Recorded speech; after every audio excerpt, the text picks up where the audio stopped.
Certainly good to see each and every one of you here this morning. This passage is unique, the Gospel of Luke. For the Son of Man came to seek and to save the lost.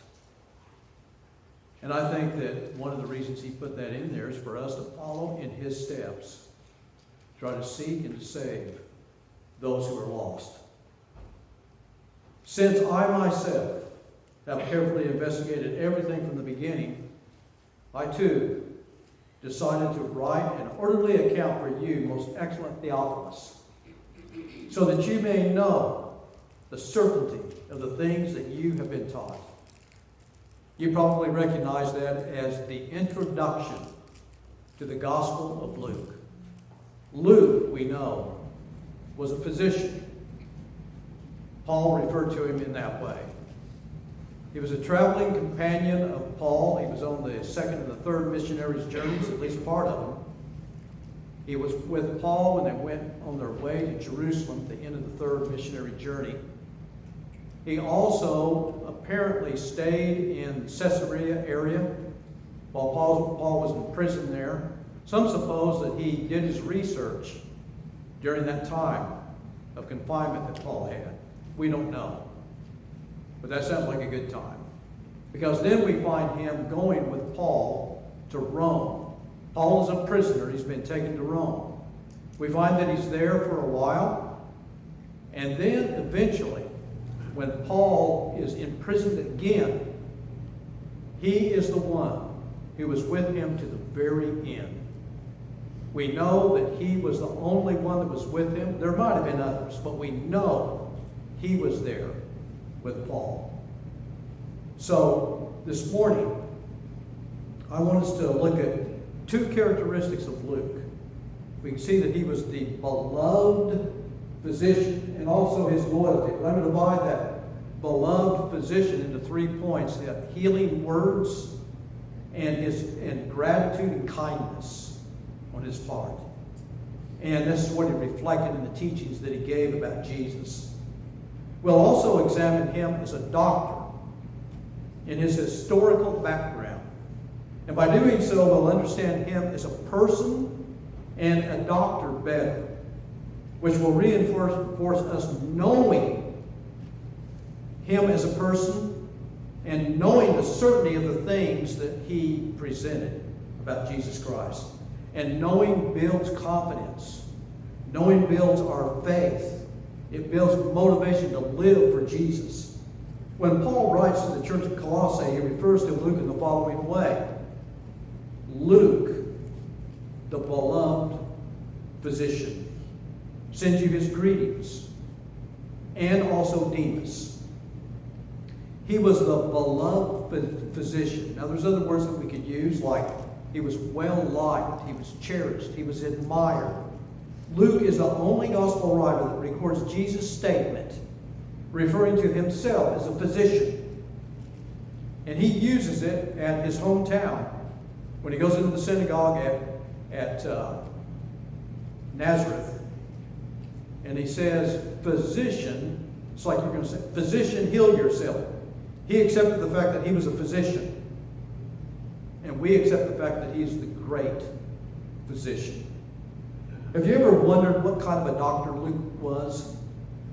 The word beloved may indicate what people thought of him as a doctor and as a person. And there were two schools of thought about patient and doctor relationships in the ancient world. Plato gives us one approach, and Hippocrates gives us the other. Plato says this: if a man was incapable of living in the established round and order of life, he did not think it worthwhile to treat him, since such a fellow is of no use either to himself or to the state. So in his mind, and the approach that you would take as a doctor would be to help someone if it would bring them back as a contributor to society. Otherwise, don't spend the time. Don't spend the time with such a person. They're just a burden, and they're not worthwhile. That tends to be Plato's view. But Hippocrates, he was a physician who lived in the 5th and 4th centuries BC, about the same time as Plato, the philosopher. And he said this: as to diseases, make a habit of 2 things, to help or at least to do no harm. Obviously, Luke fits Hippocrates' approach and not the way of Plato, since Paul refers to him as the beloved physician, indicating his care for his patients. When Hippocrates lived, people believed that a person was sick because he had angered the gods. So you know what the remedy for that was? Go to the temple, offer a sacrifice. That was it. That was it. But Hippocrates took a different approach than that. Hippocrates diagnosed the patient's ailments by observing the body and inquiring about the person's lifestyle. Hippocrates also looked for natural remedies for people's sickness. For example, on the island of Kos, just right off the coast, they're not too far from Ephesus. Paul and Luke stopped there on the way to Jerusalem at the end of the 3rd missionary trip. Hippocrates found this tree there, and he used the bark, and he found from that bark a substance that would relieve a person of pain. And scientists recently analyzed the bark from this tree and found salicin, which is a chemical similar to aspirin. So Hippocrates, 2,300 years, was ahead of Bayer aspirin. 2,300 years before. There was another doctor, Claudius Galenus, or Galen of Pergamum, but he lived most of his life in Rome. He was one prominent physician of the Roman Empire, and his name was Galen. Born in 129 AD, he lived to 216 AD. Galen practiced medicine in the Roman Empire for about 50 years. 22 volumes of his writings are left, still exist, 150 titles. He has 1/8 of the classical literature from Greek. 1/8 of it comes from Galen, the physician. And we find in his writings that how a person became a physician was through an apprenticeship. You would go along with another doctor and you would learn your trade from that doctor. And that makes me wonder who Luke's teacher was. And we'll only find out when we can ask him one day in eternity. But one of the things that Galen did, he visited his patients on a daily basis. He mentions visiting patients in the morning, afternoon, evening, and even late at night. For example, he writes about a steward, or you could say a slave, or a freedman. He was suffering from an inflammation of the eye. And he lived in a suburb of Rome, too far for Galen to visit, so he was brought to Galen, to his home. He stayed in his home, and he was treated there several times a day with an eye salve. And we also find that his home was his clinic. Right there, his home. It sounds like he followed the Hippocratic oath to help or at least do no harm. How would Luke be with patients? I can easily imagine Dr. Luke in the following example that relates to healing words spoken. He records Jesus' teaching, and it's this: the good man brings good things out of the good stored up in his heart, and the evil man brings evil things out of the evil stored up in his heart. For out of the overflow of the heart, the mouth speaks. Well, if he's a good man, he's going to be a generous person. What kind of words will be coming out of that person? Well, Proverbs 16:24 says, pleasant words are sweet like honey. They're sweet to the spirit, bring healing to the body. We've all found times when we need refreshment in life. Have you ever been in a hospital bed and you're asking for help and no one comes? And boy, you build up some anguish and all of that when you're ignored. I've been there. Many of you have probably been there. I read about a surgeon who became the patient. And the doctor was recovering from surgery, is immobile, needing a helping hand. And he surprisingly received it at the nurse's shift time at 6:30 in the morning. In walks this nurse. She's making her morning rounds. She's checking on him. And she's about to leave, but then she suddenly stops. She goes over to the sink. She moistens a clean washcloth with warm water. And she then goes and wipes his face. And all she says is, "This must be hard for you." He was a surgeon, but now he's a patient. And she knows, "This must be hard for you." And just those 6 words made the difference for him. She was generous. She was refreshing him with just 6 words. God's wisdom says, a word fitly spoken is like apples of gold in a setting of silver. And Jesus says this, "Give, and it will be given to you. A good measure, pressed down, shaken together, and running over will be poured into your lap. For with the measure you use, it will be measured to you." And one of those ways that we can give is with words. That nurse did it with those 6 words that made a difference for that doctor. So we see in all of this that Luke, the beloved physician, is the only gospel writer who gives the story of the 10 lepers. Jesus, the great physician, stresses the importance of gratitude in that event. One of them, when he saw he was healed, came back, praising God in a loud voice. He threw himself at Jesus' feet and thanked him. And he was a Samaritan. It's been said that gratitude is one of the most neglected emotions and one of the most underestimated of all the virtues.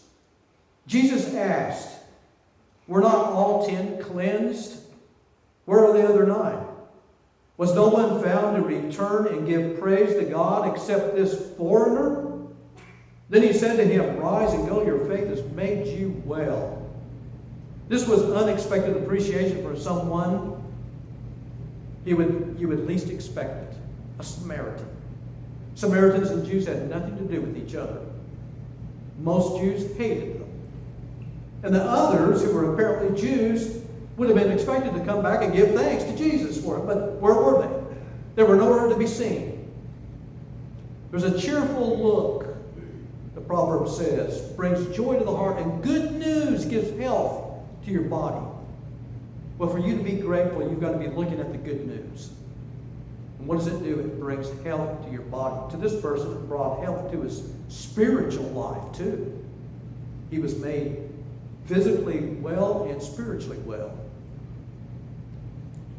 Now, Galen observed, the Roman physician observed patients and asked questions. And this was also a characteristic of Luke, the beloved physician. Galen scrutinized his patients' faces for signs such as skin color changes, sunken eyes, for extreme dehydration. He writes this about one patient. This man received some bad news and was vexed.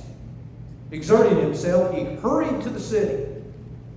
Throughout the previous day, he had exerted himself moderately and bathed and dined and rested at an inn, but for the most part without sleeping. On the next day, he hurried still more and completed the journey, which was entirely sandy and dusty under a hot sun. Galen considered the patient's history critical to the medical practice and often comments on events that happened prior to the illness and may have caused it. And so he wrote more about the man traveling, and he concluded that his condition was a dangerous fever. It was related to a host of subtle causes, like his traveling in the heat of the day, his temperament, character, and a fight at the gymnasium when he arrived. All of this we see how observant and how important observation was. The man was overwhelmed with stress. Dr. Luke also developed this skill of observation. I want to give you some examples. On another Sabbath, he went into the synagogue and was teaching, and a man was there whose right hand was shriveled. If we compare this story in Matthew and Mark, he gives the same story. With Luke's version, we find that only Luke tells us this, that it was the man's right hand. He's a physician. He's interested in details of the case. And here's another example, unique to Luke's gospel account. Jesus left the synagogue and went to the home of Simon.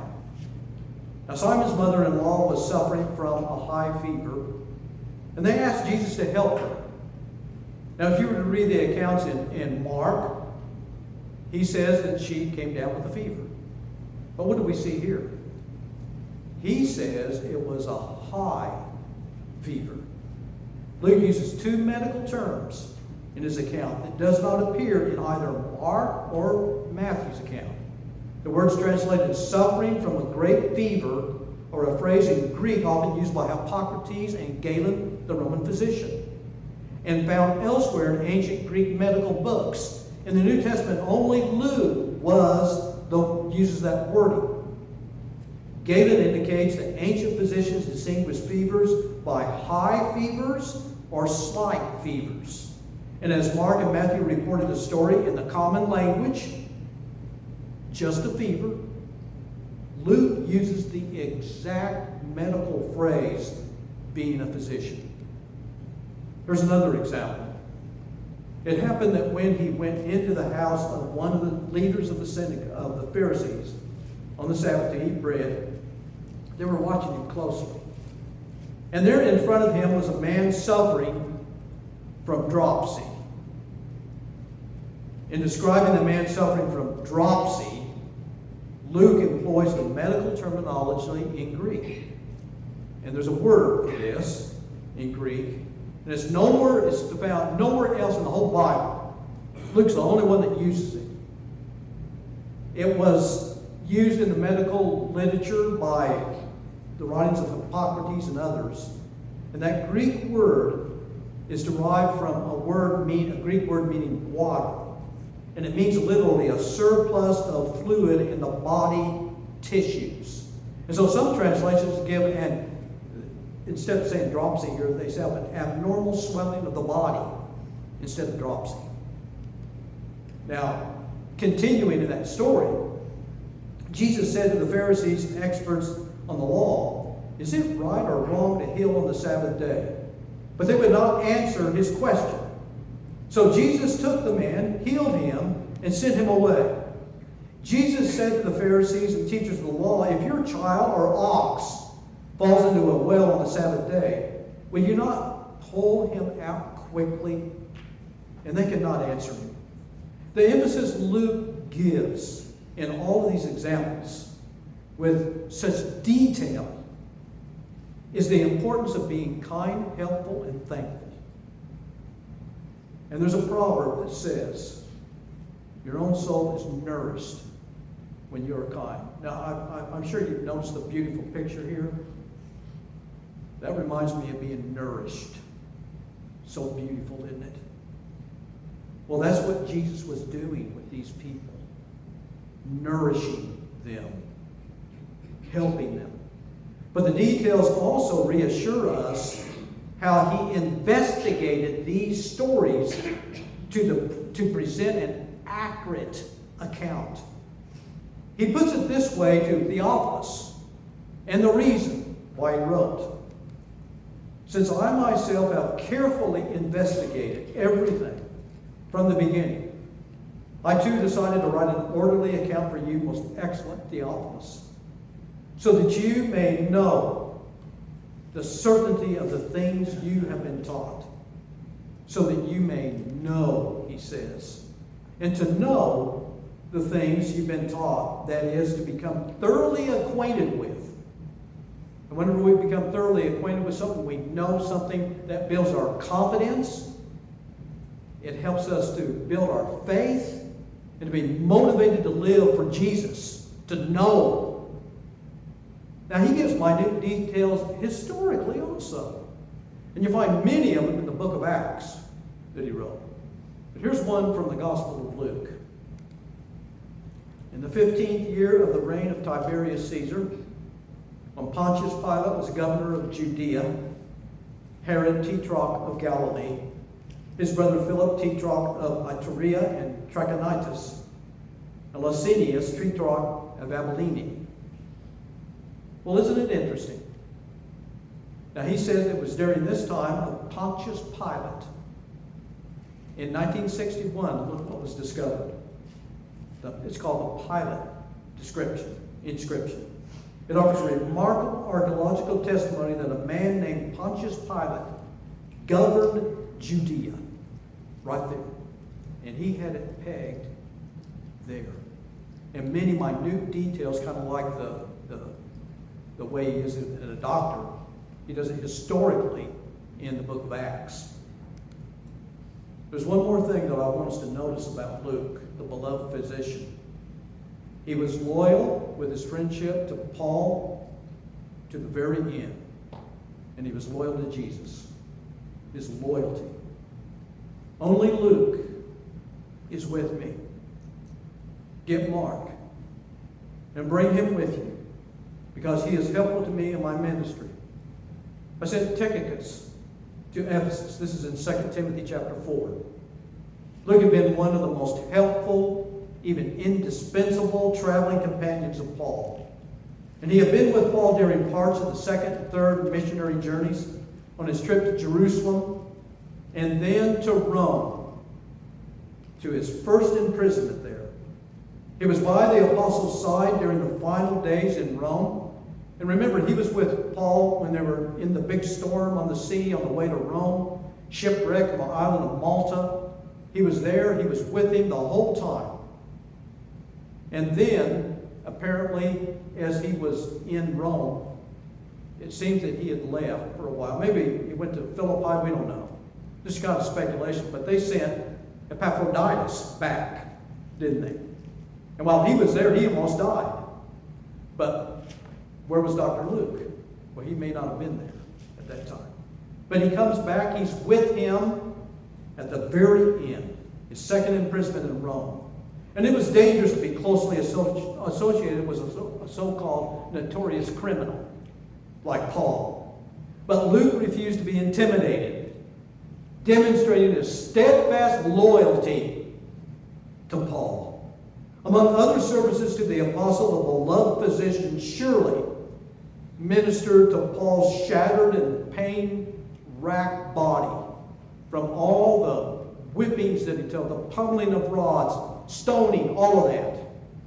I'm sure he had many aches and pains, don't you? It's also possible that Paul dictated 2 Timothy and that Luke was his scribe. But the Lord, at the first time he was before Caesar. And I don't know that Luke was there at this moment. But the Lord stood at my side and gave me strength, so that through me the message might be fully proclaimed and all the Gentiles might hear it. And I was delivered from the lion's mouth. Paul recognized that the Lord stood by my side and gave me strength. Yes, the great physician and the beloved physician stuck closer to him than a brother. The proverb says, a man of many companions may come to ruin, but there is a friend that sticks closer than a brother. Proverbs 18:24. Dr. Luke was probably at the beheading of Paul, and perhaps he saw it at a distance. He could have been the one who buried the body of his friend and co-worker and fellow traveler as they traveled for the Lord. He had a concern for a man named Theophilus and for all people. So he wrote the account of Jesus and the early church's history, the book of Acts. Let's keep reading Luke together. That's what we're supposed to be reading. now, by the way. So that you may know the certainty of the things that you have been taught.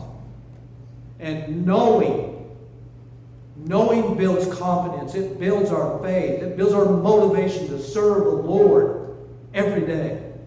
Knowing does. And look what we have. A writer he investigated everything thoroughly. Every little detail. And he presents this account of Jesus to us, so that we may know the certainty of the things that you've been taught. We saw in all of this, Luke, the beloved physician. What kind of a physician would he have been? Well, he was a beloved physician. We looked at the power of healing words. Pleasant words are like honey, sweet to the spirit, and they bring healing to the body. Proverbs 16:24. We saw the importance of gratitude that he presents in the life of Jesus here, in the 10 lepers. The kindness of Jesus to all of these people, and the confrontation of the Pharisees and the teachers of the law on the Sabbath, which should have been a day of healing. That's what it should. You're going to fulfill the day, the Sabbath day. You're going to heal on that day. It's a day of rest, of healing, of refreshment. And look what kind of opposition he faced. But let's use healing words. Let's be grateful.